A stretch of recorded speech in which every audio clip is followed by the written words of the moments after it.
L'accompagnement 24-24 propose d'accompagner des personnes à domicile pour que l'aidant puisse prendre du répit et partir se ressourcer, partir en vacances. Ça permet à la personne âgée de rester dans son domicile et il y a dans ce cas-là un maintien des repères.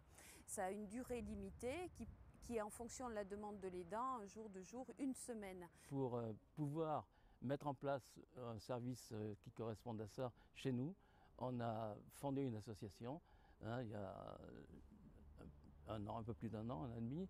On a fondé cette association Aide et Répit, donc essentiellement dans le but de mettre en place un système d'accompagnement 24 heures sur 24.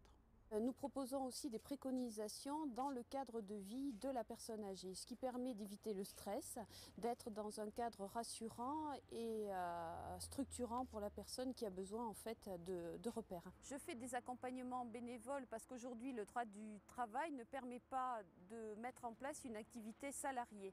Et l'association Aide et Répit milite pour le développement de ce nouvel emploi. Il faut que la personne soit formée.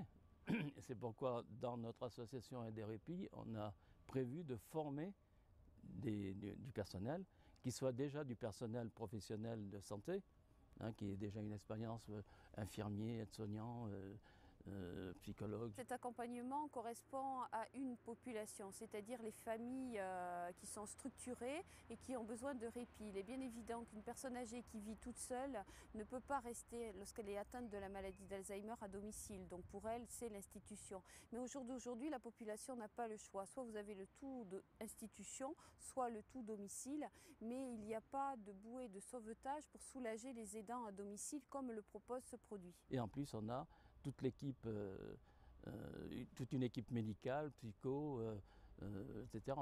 Il y a tout un réseau auquel le professionnel pourra faire appel s'il est en difficulté. Aujourd'hui, c'est un concept qui peut être proposé à tous les publics Alzheimer, mais aussi les handicapés et les autistes. Les familles d'accueil qui ont des personnes âgées à domicile, elles aussi sont très intéressées. Donc c'est un produit tout public dont nous souhaitons le développement.